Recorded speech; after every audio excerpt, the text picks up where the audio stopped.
Welcome dear rockers, कैसे हो आप सभी। तो आज हम लेकर आ गए हैं 2003 में रिलीज हुई एक feel good body swap movie जिसका नाम है फ्रीकी फ्राइडे। बस दोस्तों, आज मैं इतना कहना चाहता हूँ कि माँ और बेटी हैं और बेटी चली जाती है माँ के अंदर, माँ चली जाती है बेटी के अंदर। अब देखिए, माँ को पापा के साथ भी सोना है लेकिन माँ के अंदर बेटी है लेकिन बेटी के भी अपने कुछ सीक्रेट्स हैं और अब माँ बेटी की बॉडी में है, वो कैसे जाएगा। बहुत ही इंटरेस्टिंग मूवी है दोस्तों, विद गुड फील। तो कहानी की शुरुआत में अन्ना नाम की लड़की को दिखाते हैं जो आलस का जीता जागता रूप है। उसकी माँ जिसका नाम टैस है उसे कई बार जगाती है लेकिन उठने का नाम ही नहीं लेती। टैस बेचारी घर का काम निपटाकर फिर जगाती है पर नहीं, अभी भी उठने का नाम नहीं लेती। और तब आता है उसका छोटा नटखट भाई जिसका नाम है हैरी। वो तो अन्ना के कान में बजा बजा कर उसे जगा देता है। वो भी गुस्से में उठकर तैयार हो जाती है। फिर टैस दोनों को स्कूल ड्रॉप करने जाती है। अन्ना तो हाई स्कूल में पढ़ती है, वो और हैरी अलग अलग स्कूल में पढ़ते हैं। वो कहती है मम्मा मुझे कान में यहाँ एक स्टड लगाना है, तो टैस गुस्सा होकर कहती नहीं, एक कान में स्टड काफी है। वो कार में भी पैर ऊपर रखकर बैठी होती है। बताओ, इस पर भी उसे टैस की डांट पड़ती है कि ये कैसी बदतमीजी पाल कर रखी हुई है तुमने, ढंग से बैठो। क्या स्कूल में भी ऐसे ही बैठती हो। और क्योंकि अन्ना ही हमेशा मम्मी की डांट खाती है तो हैरी बड़े मजे लेता है और उसको चिढ़ाता रहता है। दोनों भाइयों की बिल्कुल नहीं बनती और एक दूसरे को तंग करने से दोनों ही बाज नहीं आते। इन दोनों को मैनेज करके इन्हें स्कूल ड्रॉप करने तक तो टैस की हवा निकल जाती है। इसी बीच वो नैन्सी नाम की एक लड़की से मिलती है और उसकी माँ का हालचाल पूछती है। उसके जाने के बाद टैस अन्ना से पूछती है कि नैन्सी और तुम्हारे बीच प्रॉब्लम क्या है, दोनों हमेशा लड़ती क्यों रहती हो। अब अन्ना गुस्सा होकर कहती है कि देखिए मम्मी, प्रॉब्लम तो कुछ नहीं है लेकिन मुझे बचपन से वो बिल्कुल अच्छी नहीं लगती। अगर आपको हाँ अच्छी लगती है तो कर लो आप दोस्ती, मुझ पर क्यों दोस्ती थोप रही हो। कहकर वो स्कूल चली जाती है। हाँ दोस्तों, स्कूल में अन्ना के दो फ्रेंड्स हैं। जेक नाम का उसका एक क्रश भी है लेकिन अन्ना की कभी उससे बात करने की हिम्मत नहीं हुई। बस दूर से उसको देखकर अपना जी भर लेती है। और अन्ना के टीचर को न जाने उससे क्या दुश्मनी है दोस्तों, वो ठीक भी लिखती है ना तो उसे गलत कहकर उसे फेल कर देते हैं। फिर क्लास के बाद वो जाकर पूछती है कि सर मैंने ठीक लिखा है, फिर मुझे कम मार्क्स क्यों दिया आपने। वो कहते हैं कि तुम्हारे आंसर्स मुझे सेटिस्फैक्टरी नहीं लगे। अब अन्ना तो बड़बड़ाती है कि ना इनके सर के ऊपर कुछ है और ना सर के अंदर, पर टीचर को सुनाई पड़ जाता है दोस्तों और वो पनिशमेंट के तौर पर उसे डिटेंशन रूम के अंदर खड़ा कर देते हैं। इसी बीच टैस हैरी को उसके स्कूल में ड्रॉप करके हेडफोन पर किसी से बात कर रही होती है। असल में दोस्तों टैस एक थेरेपिस्ट है, उसके पास सिर्फ फोन ही नहीं ढेर सारे पेपर्स भी हैं। इन सभी को चेक करते हुए वो गलत रास्ता ले लेती है और स्पाइक्स पर चढ़ जाती है। इस तरह काम में बिजी रहती है, देखा आपने। फिर वो अपने एक पेशेंट से मिलने जाती है जो कि लाइफ में बहुत ही डिप्रेस्ड है। उससे बात करके उसे हिम्मत देना और उसे नॉर्मल लाइफ में वापस लाना ही टैस का काम है। अब यहाँ स्कूल में पीटी पीरियड होता है जिसमें नैन्सी जानबूझकर अन्ना पर बॉल फेंककर उसे गिरा देती है। अन्ना को बड़ा गुस्सा आता है और जब बॉल उसके हाथ में आता है ना तो बदला लेने के लिए वो भी नैन्सी पर जोर से बॉल फेंकती है। लेकिन यार अन्ना का बैड लक दोस्तों इतना खराब है कि जब नैन्सी ने मारा था तब टीचर ने नहीं देखा, लेकिन जब अन्ना मारती है तो टीचर देख लेती है और फिर एक बार अन्ना को डिटेंशन रूम में भेज देती है। स्कूल के बाद जेक अन्ना से पूछता है क्या मैं तुम्हें अपनी बाइक में घर ड्रॉप कर दूं, आ जाओ। अब क्या है कि अन्ना उसके साथ बाइक में जाना तो बहुत चाहती है लेकिन डरती है कि अगर किसी ने देख लिया और मम्मी को बता दिया तो बहुत बड़ी प्रॉब्लम हो जाएगी, इसलिए वो बाहरी मन से मना कर देती है। लेकिन उसे जेक से बात करते देखकर टीचर एडवाइस करने लग जाती है कि देखो ये उम्र बॉयफ्रेंड के साथ घूमने की नहीं है, अपनी पढ़ाई पे ध्यान दो। अन्ना तो दोस्तों उसको मना कर ही रही थी, मतलब जेक को मना कर रही थी, लेकिन तब भी उसको टीचर का ये लेक्चर सुनना पड़ता है। बेचारी किस्मत की मारी अपनी लाइफ से तंग आ जाती है क्योंकि वो गलती ना भी करे तब भी सब उसको गलत ही समझते हैं। अब काम के बाद टैस सुपरमार्केट जाती है लेकिन वहाँ भी फोन पर अपने किसी क्लाइंट को वो एडवाइस देकर मोटिवेट कर रही होती है, पर बिलिंग काउंटर वाली औरत को लगता है कि वो उसी को मोटिवेट कर रही है और इमोशनल होकर वो टैस को थैंक यू भी कर देती है। वह यहाँ अन्ना जब घर आती है दोस्तों तो हैरी उसके गिटार को डंडे से पीट रहा होता है। अन्ना फिर उसको भगाकर गिटार लेकर नीचे आ जाती है। अन्ना के घर में गराज में ही दोस्तों वो अपने म्यूजिक बैंड के साथ प्रैक्टिस करती है। इनका लक्ष्य है एक बेहतरीन म्यूजिक बैंड बनाना। अब क्योंकि हैरी ने अन्ना के गिटार को डैमेज करने की कोशिश की तो गुस्से में अन्ना ने उसके सर को किसी कपड़े से लपेटकर टेप लगा दिया था और बेचारा उसको निकाल नहीं पाता। तब टैस आ जाती है तो वो कंप्लेन करता है कि मम्मी मम्मी अन्ना ने देखो क्या कर दिया। टैस उसे निकालने की बहुत कोशिश करती है लेकिन आखिर में उसे कट करके ही निकालना पड़ता है। इतना कस के टेप लगा रखा था बताओ अन्ना ने। इतने में इनके दादाजी आ जाते हैं लेकिन इनके म्यूजिक प्रैक्टिस की आवाज में उन्हें कुछ सुनाई नहीं देता। फिर आता है रेयान जिनके साथ टैस की एंगेजमेंट हो चुकी है और 2-3 दिनों में इनकी शादी भी है। रुकिए दोस्तों, असल में क्या है कि 3 साल पहले टैस का पति यानी अन्ना के पिता गुजर गए थे, इसलिए वो कोई दूसरा देख रही है। अब ये लोग आपस में बात करने की कोशिश करते हैं लेकिन अन्ना का म्यूजिक बैंड जो म्यूजिक बजा रहा था उनमें इनको कुछ सुनाई देता ही नहीं। गुस्से में टेस गराज का पावर ऑफ कर देती है और तब अना की फ्रेंड को एक म्यूजिक ऑडिशन का कॉल आता है। वो अना को बताती है कि सुन, कल शाम 7 बजे एक ऑडिशन है जिसमें हमारा बैंड भी हिस्सा लेगा। अगर हम उसमें सिलेक्ट हो गए ना तो काफी फेमस हो जाएंगे। लेकिन प्रॉब्लम यह है दोस्तों, परसों टेस की शादी है और कल उसके लिए एक रिहर्सल डिनर भी है जिसमें अना को भाग लेना होगा क्योंकि वो बच्ची है इनकी। लेकिन ये ऑडिशन का मौका भी वो खोना नहीं चाहती, तो वो अपने फ्रेंड से कहती कि देखो मैं मम्मी से बात कर लूंगी और जरूर ऑडिशन के लिए पहुंच जाऊंगी। अब वो अपने कमरे में आती है तो वहाँ हैरी अपने फ्रेंड्स के साथ मिलकर मस्ती कर रहा होता है। अना फिर उसको भगाकर दरवाजा बंद करने जाती है तो पता चलता है कि दरवाजा तो है ही नहीं। वो टेस से पूछती है कि मेरा दरवाजा क्यों निकाल दिया। तब टेस कहती है कि सुनो, मेरी तुम्हारी प्रिंसिपल से बात हुई थी आज और पता चला कि आज तुम 2 बार डिटेंशन रूम में थी। अना कहती है कि सब मम्मी उस नैन्सी की वजह से हुआ है। उसने मुझ पर बॉल फेंका तो मैंने भी उस पर फेंका, पर मेरी तो किस्मत ही खराब है। जब मैंने बॉल फेंका तो टीचर ने मुझे देख लिया, बस फिर उसी के लिए मुझे डिटेंशन रूम में भेज दिया। और दूसरी बार तो मेरे क्लास टीचर ने जानबूझकर मेरे मार्क्स काट दिए और मैंने सवाल किया तो फिर मुझे डिटेंशन रूम में भेज दिया। ऊपर से मैं जेक के साथ कैजुअली बातें कर रही थी, लेकिन फिर टपक पड़ा वो टकला टीचर और मुझे लेक्चर देने लग गया। जेक वो कौन है बेटा?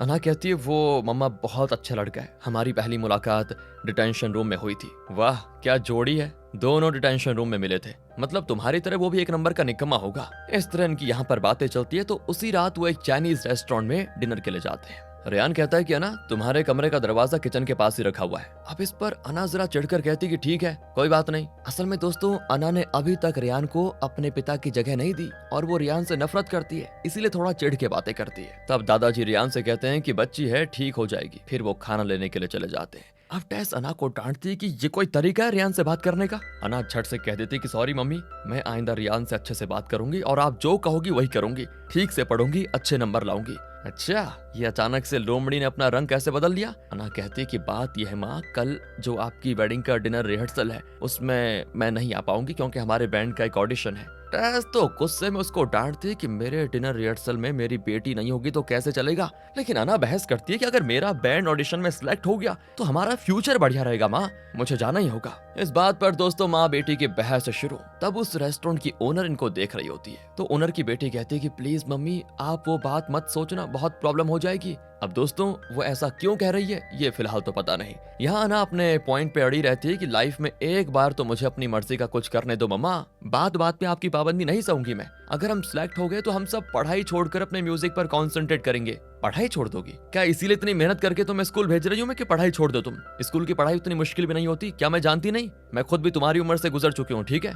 ओह मम्मा, तो स्कूल की पढ़ाई मुश्किल नहीं होती। मैं चैलेंज करती हूँ कि आप एक दिन, बस एक दिन मेरी जगह पे स्कूल स्टूडेंट बनकर रहिए, तब आपको पता चलेगा कि कितना दर्दनाक एक्सपीरियंस होता है। आप तो मजे से थेरेपिस्ट का काम कर रही है जिसमें अपने पेशेंट को 2-4 एडवाइस देकर उसे मोटिवेट कर देती है और फिर उनके पैसे भी आपको मिलते हैं। बताओ, अब तो आपकी दूसरी शादी भी होने वाली है, आपकी लाइफ में तो मजे मजे हैं। तो टेस भी कहती है बेटा पागल हो गई हो क्या? तुम मेरी लाइफ जियोगे तो पता चल जाएगा मैं कितनी मुश्किलों से गुजर रही हूँ। तब दोस्तों रेस्टोरेंट की ओनर 2 कुकीज ला कर देती है और कहती है ये फॉर्च्यून कुकीज है, इन्हें खाएंगे तो आपकी प्रॉब्लम सॉल्व हो जाएंगी। ये दोनों मना करती है लेकिन वो जिद करती है तो ये कुकीज रख लेती है। अब उनके जाने के बाद भी दोस्तों इनकी बहस खत्म होने का नाम ही नहीं लेती। अना गुस्से में कमरे में जाकर दरवाजा लॉक कर लेती है। टेस दरवाजा पीटती भी कि प्लीज बाहर आ जाओ, लेकिन अना दरवाजा नहीं खोलती। कुछ ही देर में दोनों थक सी जाती हैं दोस्तों और कुकीज खाने का फैसला करती हैं और पैकेट खोलती हैं तो अंदर एक चिट होता है। दोनों में एक ही वाक्य लिखा होता है कि जल्द ही एक सफर शुरू होने वाला है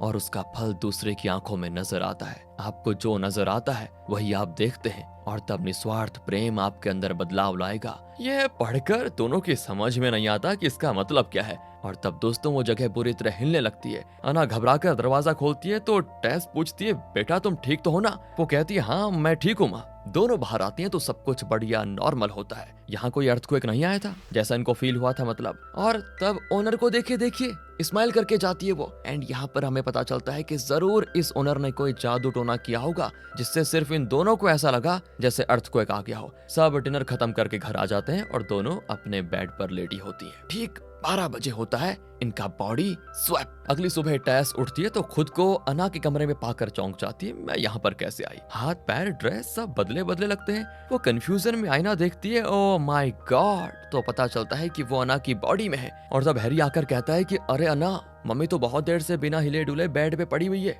लगता है मर गई। क्या मैं मर गई? ये सोचकर वो जल्दी से अपने कमरे में आती है तो वहाँ उसकी बॉडी में आना एकदम लाश की तरह पड़ी होती है, मतलब इतनी गहरी नींद में होती है क्या बताएं। तब टेस कहती है बेटा उसे कुछ नहीं हुआ। हैरी कहता है बेटा? तो तुम मुझे बेटा क्यों बोल रही हो ना? टेस झट से संभल जाती है कि ये मैंने क्या बोल दिया, और वो कहती है अचानक तुम पर दीदी का प्यार आ गया इसीलिए यार। तुम जाकर तैयार हो जाओ, मैं माँ को जगा कर आती हूँ। हैरी के जाने के बाद वो अना को जगाती है तो वो उठकर चौंक जाती है कि तुम कौन हो जो मेरी तरह दिख रही हो। टेस कहती है सुनो अना, हम दोनों का बॉडी स्वैप हो चुका है, मैं तुम्हारी बॉडी में और तुम मेरी बॉडी में हो।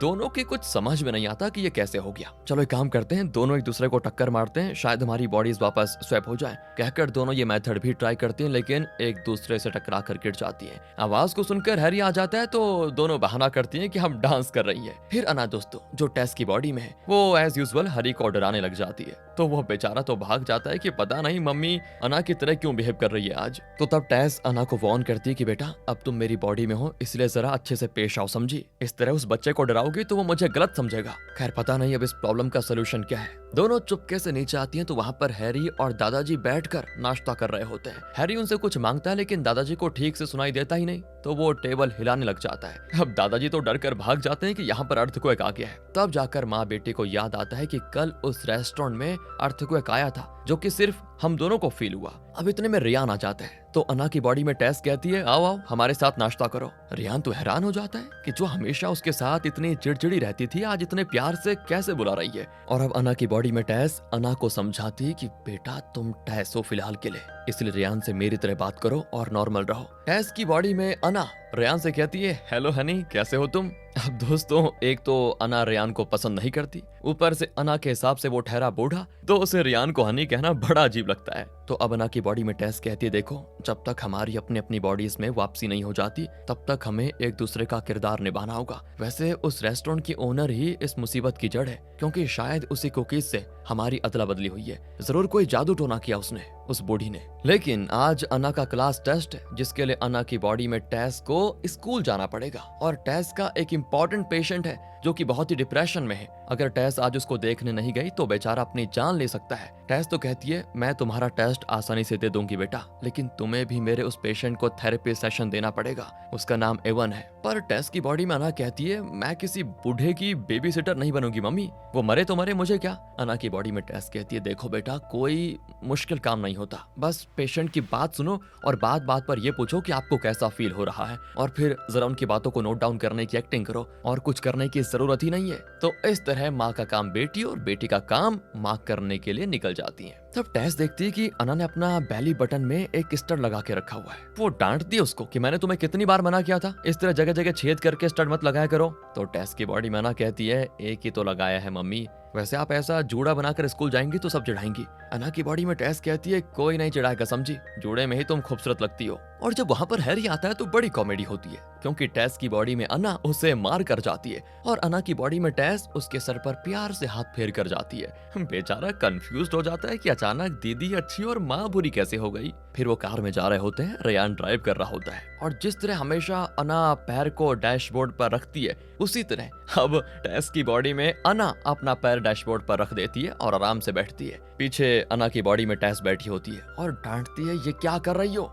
अब हैरी तो दोस्तों अना समझकर उसको तंग कर रहा होता है, तो टेस उस पर भी चिल्ला देती है कि 2 मिनट चुप नहीं रह सकते क्या। तब टेस की बॉडी में अना कहती देखा देखा अब पता चला, जब मैं चुप भी रहती थी ना तो इसी तरह ये मुझे गुस्सा दिलाता था छेड़कर, आपका ये लाडला बेटा ही सारी चीजें करता है। अब रियान और हैरी कंफ्यूज हो जाते हैं कि माँ बेटी की तरह और बेटी माँ की तरह क्यों बात कर रही है। फिर भी रियान टेस की बॉडी में अना से कहता है कल हमारी शादी है हनी, आज के बाद तुम सिंगल पेरेंट नहीं रहोगी। इस तरह वो खुशी से कह रहा होता है और अना की बॉडी में टेस पीछे से इशारा करती है कि अरे चुप क्यों बैठी हो, प्यार के 2-3 शब्द बोल दो उसको। तो टेस की बॉडी में अना कहती है हाँ डार्लिंग एक ही दिन बचा है, फिर मजा आएगा। मेरे पति को मरे हुए सिर्फ 3 साल गुजरे हैं और इतनी जल्दी मैं दूसरी शादी करने वाली हूँ। इतनी जल्दी भूल गई देखो मैं अपने पहले पति को। देखा दोस्तों, इस तरह टेस की बॉडी में अना अपने दिल की बात कहने लगती है। अब इससे पहले कि अना अपनी बात पूरी करके रियान को और कंफ्यूज करती, अना की बॉडी में टेस चिल्ला देती है कि गाड़ी रोको। फिर वो अना को अलग ले जाकर कहती है मेरी बॉडी में रहकर तुम अपने दिल की बात बोलोगी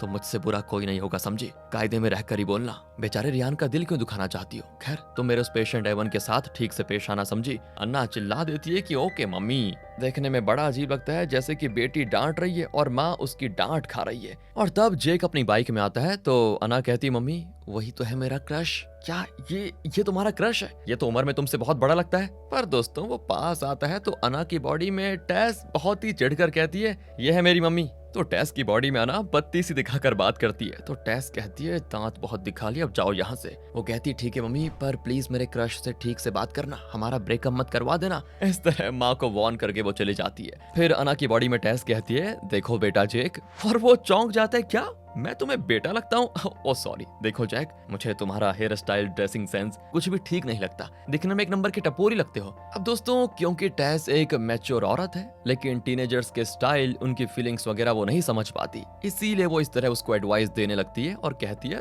तुम मुझसे उम्र में बड़े हो और मुझे तुम पर वो फील नहीं आता। मुझे तो अपनी पढ़ाई में फोकस करना है, इसलिए बेहतर होगा कि तुम मुझसे अक्सर मत मिला करो। देखा दोस्तों, इस तरह पहली मुलाकात में वो अपनी बेटी के प्रेम कहानी का दी एंड करना चाहती है। फिर नैन्सी आती है तो अना की बॉडी में टेस उसकी और अना की सुलह करवाने के लिए खुद उससे बात करने जाती है, पर वो शैतान तो उसे हक करने के बहाने उसका शर्ट ऊपर करके उसे नीचे धकेल देती है। तब उसकी फ्रेंड्स आती है और वो कहते हैं कि आज उस नैन्सी से भिड़ना पड़ेगा, हमें अपनी पावर दिखानी होगी। पर अना की बॉडी में टेस कहती, नहीं नहीं, हमें वायलेंट नहीं होना, मैं उसकी माँ से शिकायत करूंगी, देखती हूँ क्या होगा फिर। और वो चौंक जाते हैं कि अना जो बात बात पे मारपीट पे उतर आती है, वो इतनी सॉफ्ट कैसे हो गई। वैसे जेक तुम्हारे आगे पीछे घूमता रहता है, उसके साथ डेट पे कब जा रही हो तुम? वो कहती, नहीं मुझे डेटिंग में इंटरेस्ट नहीं है, मुझे तो अच्छे से पढ़ना लिखना है, बस कुछ करना है जिंदगी में। तुम लोग भी पढ़ाई पे ध्यान दो और अपना फ्यूचर बनाओ, समझे? इस तरह वो आंटी की तरह एडवाइस देकर चली जाती है। ये लोग भी कंफ्यूज हो जाते हैं कि इसे हो क्या गया। और यहाँ हैरी को स्कूल में ड्रॉप करने के बाद रियान टेस की बॉडी में अना को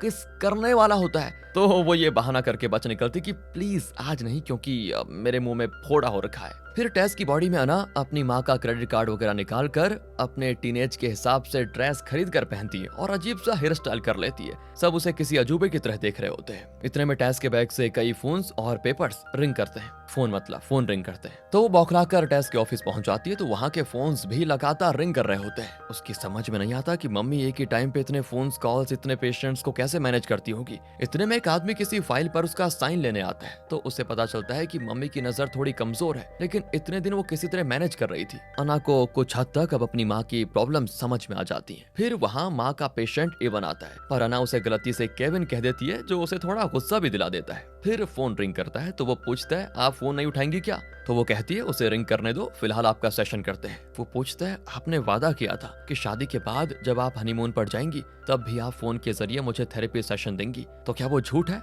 इस तरह वो और टेंशन हो जाता है। तो टेस की बॉडी में अना कहती है, ओके कूल डाउन, मैं फोन उठा लेती हूँ। वो फोन उठाती है तो शादी के लिए कोई कैटरिंग सर्विस वाले कॉल कर रहे होते हैं। वो कहती, क्या $10,000? इतना महंगा कैटरिंग सर्विस मुझे नहीं चाहिए। इसी बीच एवन तो जैसे उनकी बातें सुनकर बेहोश ही होने वाला था दोस्तों। दूसरी ओर अना की बॉडी में टेस स्कूल जाती है तो उसे टीचर का मुंह देखा देखा सा लगता है। फिर टीचर सबसे क्वेश्चन पूछता है। अना की बारी आती है तो अना की बॉडी में टेस बढ़िया आंसर भी कर देती है। फिर भी वो टीचर अना को इग्नोर करता है दोस्तों, उसे अच्छे मार्क्स नहीं देता। उसकी समझ में नहीं आता कि इस आदमी को मेरी बेटी से दुश्मनी क्या है भाई। तब उसे याद आता है कि अना ने उसे कई बार इस बारे में बताया भी था। अब दोस्तों वो अपनी बेटी की समस्या को कुछ हद तक समझ पाती है और यहाँ टेस की बॉडी में अना हर पेशेंट की बात सुनकर बस एक ही सवाल करती है कि आपको कैसा फील हो रहा है। पेशेंट्स को भी जरा हैरानी होती है कि जो औरत रोज कितनी एडवाइस देती थी और कितना सॉफ्ट बात करती थी, वो आज एक दो शब्द क्यों बोल रही है। एक औरत जो काफी परेशान लगती है दोस्तों, वो बताती है कि उसकी परेशानी का कारण यह है कि उसने अपनी बेटी की डायरी पढ़ी थी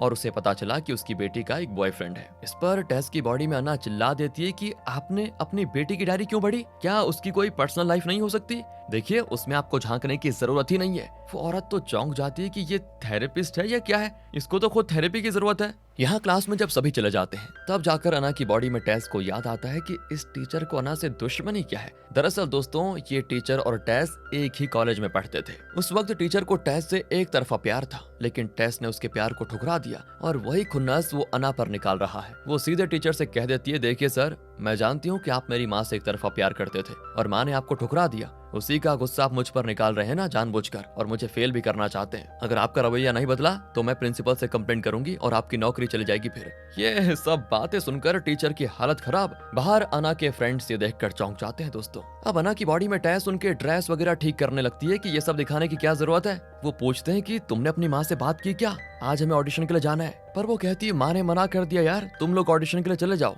वो तो चौंक जाते हैं कि तुमने तो कहा था कि तुम्हारी माँ ने जब रियान से एंगेजमेंट की है तब से उन्हें तुम्हारी जरा भी फिक्र नहीं है, तुम उनके लिए इंपॉर्टेंट नहीं हो, इसलिए वो तुम्हें उस रिहर्सल डिनर में आने को नहीं कहेंगी और तुम ऑडिशन के लिए आ जाओगे। तुमने कहा था, क्या तुम्हारा वादा झूठा था? तब जाकर टेस समझ पाती है कि उसकी बेटी की उसके बारे में क्या राय है। वो कहती है देखो देखो ऐसा कुछ नहीं है, मेरी माँ मुझसे बहुत प्यार करती है, उन्होंने खुद मुझे गिटार क्लास में ज्वाइन करवाया था और तो और उन्होंने हमारे बैंड को अपने गैराज में प्रैक्टिस करने की परमिशन भी खुद दी थी। तुम्हारे पेरेंट्स अलाउ करेंगे क्या? क्योंकि मैं ऑडिशन में नहीं आऊंगी तो तुम लोग चले जाओ। एंड ये सुनने के बाद वो भी गुस्सा होकर चले जाते हैं। तब अना की बॉडी में टेस को पिकअप करने टेस की बॉडी में अना आती है और बहुत ही रैश ड्राइव करती है। टेस डांटती है कि मैंने तुम्हें टैक्सी में आने को कहा था ना, इस तरह ड्राइव करके किसी पर गाड़ी ठोक देती तो। और तब वो देखती है कि अना ने उसकी बॉडी का क्या हाल बना के रखा हुआ है, उसने टेस का हुलिया ही बदल डाला था। इस बात पर भी दोनों की बहस होती है। फिर अना की बॉडी में टेस गाड़ी में चढ़ जाती है और कहती है कि गाड़ी मैं चलाऊंगी। टेस की बॉडी में अना कहती है कि देखिए अगर आप गाड़ी चलाएंगी तो अंडर एज होने की वजह से पुलिस पकड़ लेगी।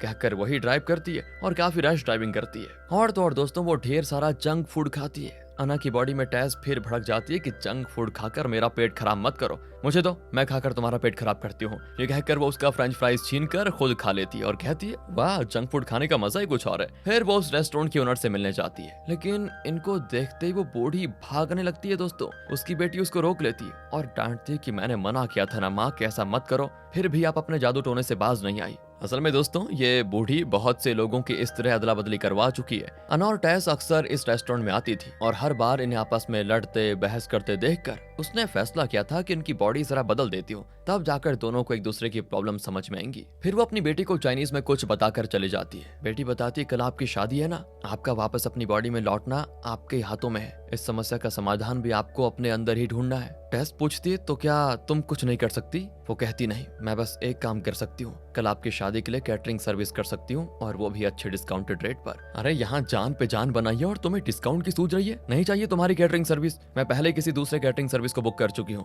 पर तब टेस की बॉडी मना कहती है नहीं मम्मा, मैंने उस कैटरिंग को कैंसिल कर दिया है, वो लोग $10,000 मांग रहे थे, ये चाइनीज हमें 10% का डिस्काउंट देंगी, हम इसी को ले लेते हैं। और कोई रास्ता न पाकर दोनों उसे बुक करके बाहर आती हैं तो टेस की बॉडी में आना रोती है कि अब तक लाइफ में मैंने कुछ देखा ही नहीं, जवानी तक पहुंची भी नहीं, लेकिन मेरी एक बूढ़े से शादी होने वाली है, मैं शादी नहीं करूंगी मम्मा।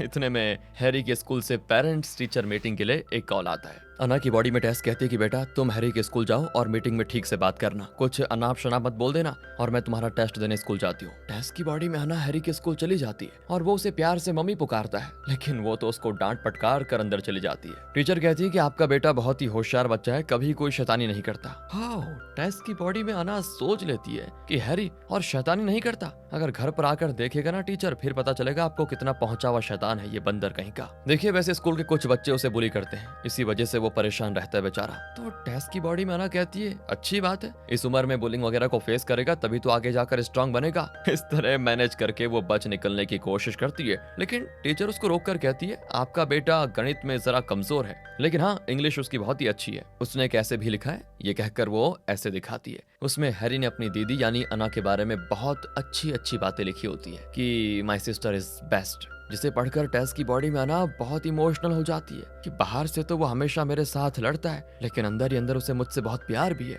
वो बाहर जाकर हैरी से पूछती है क्या तुम्हें दीदी इतनी पसंद है बेटा? वो कहता है हाँ दीदी मेरी जान है मम्मा, मुझे उसके साथ खेलने में बड़ा मजा आता है, तंग करने में मजा आता है, इसीलिए बस उसको तंग करता रहता हूँ, पर प्यार में बहुत करता हूँ उसको, बस इसीलिए ताकि वो मेरे साथ वक्त बिताए। पर मम्मी आप दीदी को ऐसा मत बताना वरना वो मुझे डांटेगी। टेस की बॉडी में आना भी समझ जाती है कि ये एकदम बच्चा है, मुझे इसको समझना चाहिए ना कि इससे लड़ना चाहिए। वो कहती है अगर तुम्हें कोई बुली करेगा तो मुझे बता देना, मैं लूंगी उनकी खबर। दोनों मस्ती करते करते वहां से निकल जाते हैं। यहाँ स्कूल में अना की बॉडी में टेस नैन्सी से बात करती है कि वैसे हमारे बीच ऐसी क्या दुश्मनी है बताओ, 6th स्टैंडर्ड तक तो हम दोनों बहुत ही अच्छी दोस्त थी, फिर छोटे मोटे झगड़े हुए, लेकिन तुम्हारी और मेरी माएं तो अभी भी अच्छी दोस्त हैं, क्यों ना हम भी उन्हीं की तरह अच्छे फ्रेंड्स बनकर रहें। इस तरह उसको समझाती है और नैन्सी भी उसकी बात मान जाती है। फिर एग्जाम होता है तो दोनों एक दूसरे के बगल में बैठकर एग्जाम लिखती है। तब नैन्सी अना को अपना पेपर दिखाती है जिस पर लिखा होता है कि हम फिर से दोस्त बन गए, मुझे इसकी खुशी है। अना की बॉडी में टेस भी ये देखकर खुश होती है, लेकिन तब नैन्सी टीचर से कह देती है ये मुझे देखकर कॉपी कर रही है टीचर।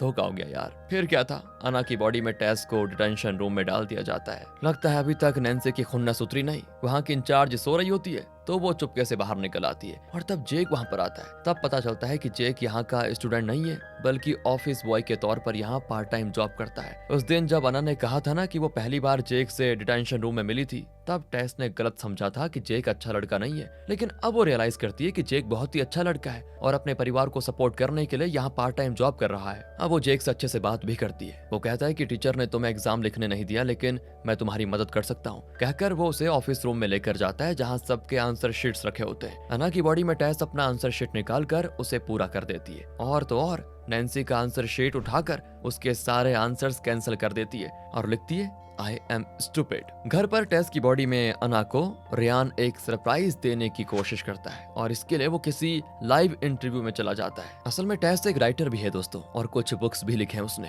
तो अपने नए बुक के बारे में बात करने के लिए उसे वहाँ पर बुलाया होता है। अब अना को तो कुछ पता ही नहीं है कि उसकी माँ ने किस बारे में बुक लिखी हुई है। वो टेंशन में न जाने क्या क्या बोल रही होती है। ये सब कुछ अना की बॉडी में टेस भी देख रही होती है और फैसला करती है कि इससे पहले ये मेरा बना बनाया करियर खराब कर दे, मुझे वहाँ पर पहुँचना ही होगा। वो जेक से लिफ्ट मांगती है तो वो कहता है कि मेरे सेकंड पार्ट टाइम जॉब का टाइम हो चुका है, मैं तुम्हें स्टूडियो में ड्रॉप नहीं कर सकता, और तो और मेरे साथ राइड करोगी तो तुम्हारी माँ भी तो हमको डांटेगी ना। ये कहकर वो इनकार करके चला जाता है। वहाँ टेस की बॉडी में अना सोफे के ऊपर पैर रखकर एकदम टीनेजर वाली वाइब दे रही होती है। ऑडियंस उसकी खूब तारीफ करते हैं क्योंकि उसकी बातें बड़ों को ही नहीं टीनेजर्स को भी काफी अपीलिंग लगती है। ये देखकर तो दादाजी, रियान और हैरी भी बौखला जाते हैं कि मम्मी ऐसे भी वाइब करती है क्या। इंटरव्यू खत्म करके टेस की बॉडी में अना एक रेस्टोरेंट में जाती है जहाँ जेक को देखकर वो पूछती है कि तुम यहाँ पर क्या कर रहे हो। अब उसको टेस समझकर जेक कहता है कि मैं यहाँ पार्ट टाइम काम करता हूँ। फिर दोनों काफी देर बातें करते हैं। उसकी बातों से जेक को ऐसे लगता है जैसे कि वो बहुत समय से टेस को जानता है,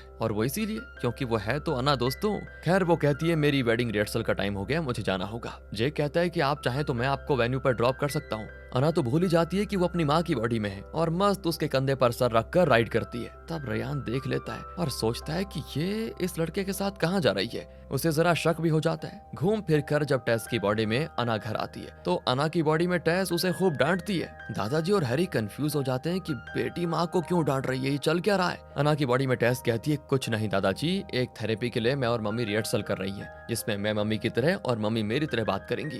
दादाजी कहते हैं ये तो बढ़िया आइडिया है, मैं और हैरी भी ट्राई करेंगे, मेरी तरह हैरी और हैरी की तरह मैं बात करूंगा। दादाजी हैरी की तरह बोलकर उसको चिढ़ाते हैं तो वो दादाजी की तरह अर्थक्वेक कहकर उन्हें चिढ़ाता है। बताओ, ऊपर माँ बेटी को डांटती है कि तुम मेरी बॉडी में जेक के साथ क्यों घूमी। इतने में रियान आ जाता है और टेस की बॉडी में अना से पूछता है कि तुम बाइक में किसके साथ जा रही थी। तब अना की बॉडी में टेस कहती है वो मेरा बॉयफ्रेंड है, मैंने ही माँ को उससे मिलने को कहा था कि आप उससे मिलेंगी तो वो आपको जरूर अच्छा लगेगा, फिर मेरा लाइन भी क्लियर हो जाएगा ना, इसीलिए शायद वही माँ को ड्रॉप करने आया होगा। वैसे माँ को वो लड़का काफी पसंद आ गया है और उन्हें खुशी है कि मैंने अपने लिए कितना बढ़िया लड़का ढूंढा। अपनी माँ की बातें सुनकर टेस की बॉडी में आना बड़ी खुश हो जाती है कि अब माँ को जेक से कोई शिकायत ही नहीं है। जब माँ ने मेरे लिए इतना कुछ किया है तो मैं भी उनकी मदद करूंगी। ये सोचकर वो रियान से कहती है चलो डार्लिंग, मैं रिहर्सल के लिए तैयार हूँ। ये देखकर अना की बॉडी में टेस बड़ी खुश होती है। दोस्तों बढ़िया ड्रामा चल रहा है ना, तो रिहर्सल पार्टी बहुत बढ़िया से चलती है और तब मौके का फायदा उठाकर टेस की बॉडी में अना ड्रिंक करने जाती है। अना की बॉडी में टेस उसे डांटती है क्या कर रही हो,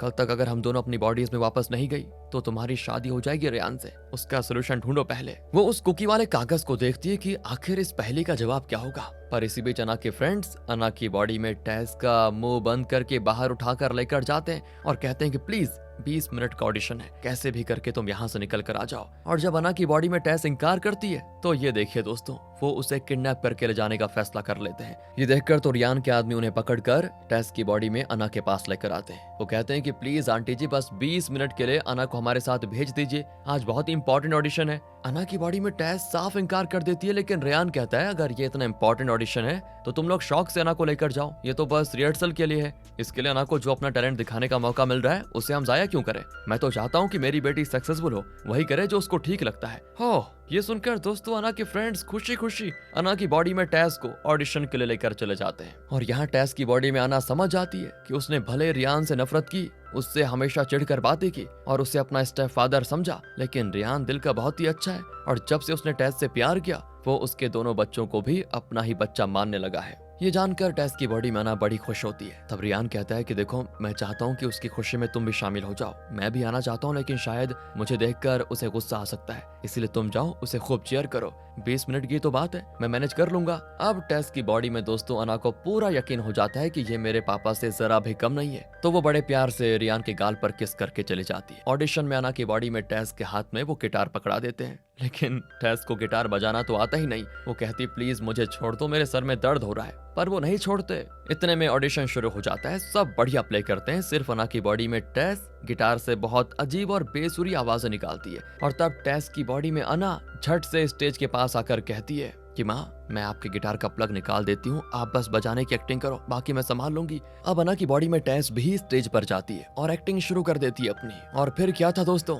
इनका परफॉर्मेंस ऑडियंस की वाइब से बटोर लेता है और आखिर इन्हीं की टीम ऑडिशन में जीत जाती है। अना की बॉडी में टेस बड़ी खुश होती है और अना के लिए बहुत प्राउड फील करती है। वो कहती है सॉरी बेटा, मुझे नहीं पता था कि तुम इतना बढ़िया बजाती हो, तुम सच में बहुत टैलेंटेड हो, एकदम रॉक स्टार। पर अब वेडिंग रिहर्सल के लिए देरी हो जाती है, तो वो जल्दी वेडिंग वेन्यू पहुंच जाते हैं। अना की बॉडी में टेस कहती है देखो अना, मुझे नहीं लगता कि हम दोनों वापस अपनी बॉडीज में जा पाएंगे, इसलिए तुम रियान से कह दो कि हम शादी को कुछ दिन के लिए पोस्टपोन कर देते हैं। अगर वो सच में मुझसे प्यार करता है तो जरूर समझ जाएगा कि इसके पीछे कोई ना कोई वजह जरूर है। टेस की बॉडी में अना भी वहां जाकर सबके सामने कह देती है कि 3 साल पहले मेरे पति का देहांत हो गया था, जिससे मेरा पूरा परिवार टूट सा गया था। फिर वक्त के साथ साथ हम सब अपनी लाइफ को संभालने लगे और दोस्तों फिर सभी लोग टेस के स्वर्गवासी पति के साथ बिताए हुए पलों को याद करके इमोशनल हो जाते हैं। टेस की बॉडी में अना कहती है फिर मेरी मुलाकात रियान से हुई और हमारी मुलाकात के कुछ ही दिनों में मुझे एहसास हो गया कि रियान ही वो इंसान है जो मेरे लिए एक अच्छा पति, मेरे ससुर के लिए अच्छा बेटा और मेरे बच्चों के लिए एक अच्छा बाप बन सकता है। और मेरा फैसला बिल्कुल ठीक था, क्योंकि अब रियान हमारे परिवार का हिस्सा है और मेरा बेटा उसे बहुत पसंद करता है और अब तो मेरी बेटी भी उसको समझ चुकी है और उसे अपने पिता के रूप में स्वीकार करने के लिए तैयार है। ये सुनकर अना की बॉडी में टेस को बहुत खुशी होती है कि आखिर अना ने रियान को अपना पिता स्वीकार कर लिया। ये सब सुनकर रियान का दिल भर आता है और तब टेस की बॉडी में अना पूछने वाली होती है कि क्या हम इस शादी को कुछ दिनों के बाद रख लें, लेकिन इससे पहले वो पूछती वो जगह एकदम से हिलने लगती है। मतलब सिर्फ माँ और बेटी झटके को फील कर पाती है, बाकी लोग तो एकदम नॉर्मल बैठे होते हैं। और यहाँ पर टेस और अना वापस अपनी बॉडीज में आ जाती हैं। अब दोनों समझ जाती हैं कि जिस पल में दोनों ने एक दूसरे की जिंदगी को, एक दूसरे की प्रॉब्लम्स को समझा और एक दूसरे को सपोर्ट करने को तैयार हो गई, तब जाकर ये दोनों अपनी बॉडीज में लौट आई। यही था वो सोल्यूशन जो इन्हें खुद ढूंढना था। अब अना एक ड्रिंक लेकर पहली बार रियान को पापा कहती है और ये भी कहती है मैं इस परिवार में आपका स्वागत करती हूँ। रियान एक बार टेस से पूछ लेता है कि क्या सच में अना ने मुझे एक्सेप्ट कर लिया है। टेस कहती है हाँ, वो तो दिल से तुम्हें अपना पापा मान चुकी है। तो दोस्तों अगले दिन टेस और रियान की होती है शादी।